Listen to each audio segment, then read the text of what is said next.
오늘장 키포인트 잡아보겠습니다. 오늘은 한국투자증권 이프랜드에어 박지영 차장과 전화로 연결이 되어 있습니다. 차장님 안녕하세요. 안녕하십니까. 예, 일단 미증시부터 봐야겠죠. 간만에 좀 상승세를 시현했는데요. 시장에 대한 전략과 전망 함께 체크해 주시죠. 네, 어제 저녁에 미국 증시 보면요. 일단 경기에 대한 우려, 코로나에 대한 우려에도 불구하고 기술주가 반등하면서 상승을 했는데요. 일단 파월 의장이 국회 청문회가 있었습니다.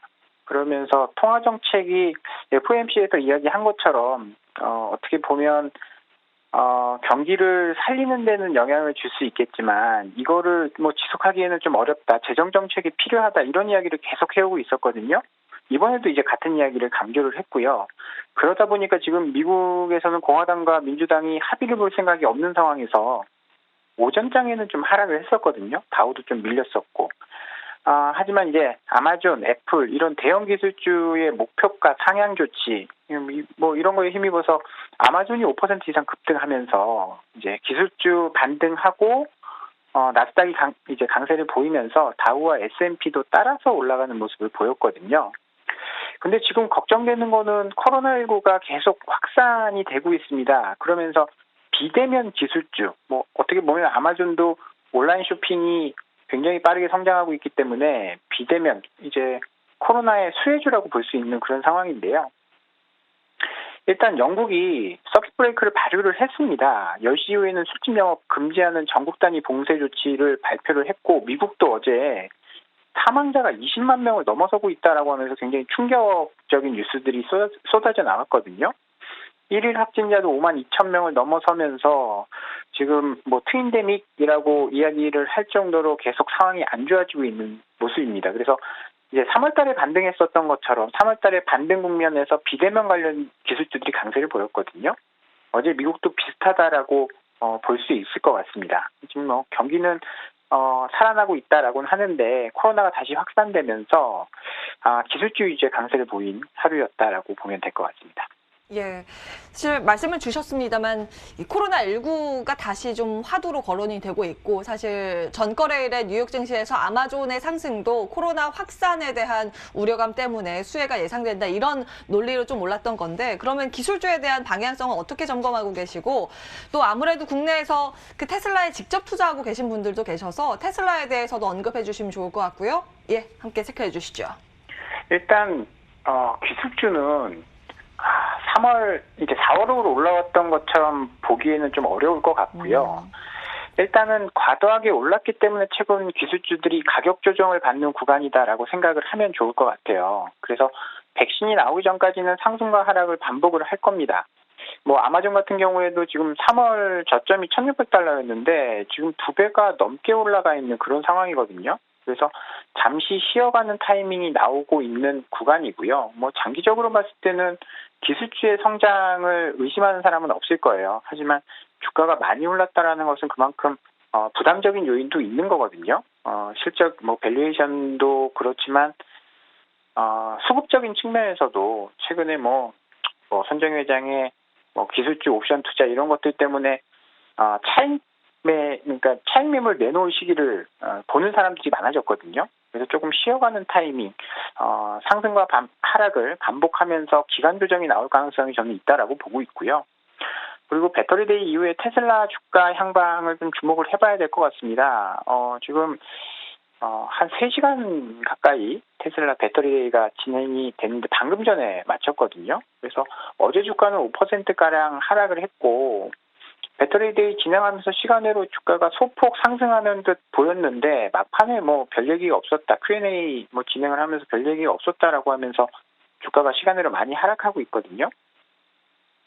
우리가 이제 미국 기술주 하락할 때 그랬듯이 애플과 테슬라가 액면 분할하면서 그게 트리거가 되면서 나스닥이 급락하기 시작했거든요. 이제 향후 기술주의 방향은 뭐 애플도 중요하겠지만 테슬라의 이제 주가가 올라갈 수 있냐 없느냐 이 여부도 굉장히 중요하게 달려 있을 것으로 보이고요. 그리고 여기와 관련돼서 이제 2차 전지라든지 전기차 관련된 종목들 국내에도 많이 상장이 되어 있습니다. 그런 종목들의 주가 향방에도 영향을 줄 수 있는데요. 오늘 테슬라 데이에서 뭐 특별한 신기술이 나오지 않았다라는 점에서는 국내 배터리 업체들은 여전히 이제 2차 전지 시장에서 상위권을 좀 점유를 할 수 있을 것이다라는 기대는 계속 좀 해볼 수 있는 상황이어서요. 테슬라의 주가가 하락한다라고 해서 우리 배터리 업체가 안 좋다라고 볼 수는 없을 것 같습니다. 그래서 테슬라는 이제 뭐 신기술이 나오지 않았다는 점에서 조금 이제 차익 매물이 나올 수도 시달릴 수도 있는 그런 상황이고요. 반대로 신기술이 나오지 않았다는 측면에서 우리 2차 전지 배터리 업체에게는 긍정적인 배터리 대회였다라고 평가를 해볼 수 있을 것 같습니다. 예, 사실은 국내에서 좀 우려를 했었던 게 테슬라가 자체적으로 배터리 다 한다, 뭐 이런 언급이 좀 나왔으면 우려가 됐을 텐데 그런 부분이 없었다라는 점에서 테슬라 자체는 변동성 유의가 필요하지만 국내 2차 전지 관련주는 좀 그런 우려와 별개로 움직일 개연성이 있다, 이렇게 말씀을 주셨고, 궁금한 건 국내 전체적인 시장 상황이 좀 저는 궁금한데, 어제 장 막판에 저가를 다시 밑으로 쭉 빼면서 마감이 됐죠. 양 지수 모두 2%대 급락인데 바닥 잡았다고 보시는 겁니까? 아니면 이런 변동성이 앞으로도 더 나올 가능성이 있다고 보십니까? 일단 어제 주가 흐름을 봤을 때는 조금 불안한 점은요. 이제 어제 개인이 1조, 그러니까 코스피 코스닥 합쳐서 1조 이상을 매수했음에도 불구하고 어제 장중에 반등다운 반등이 한 번도 나오지 않았습니다. 계속 저가를 갱신해가면서 밑으로 쭉쭉쭉 하락했거든요.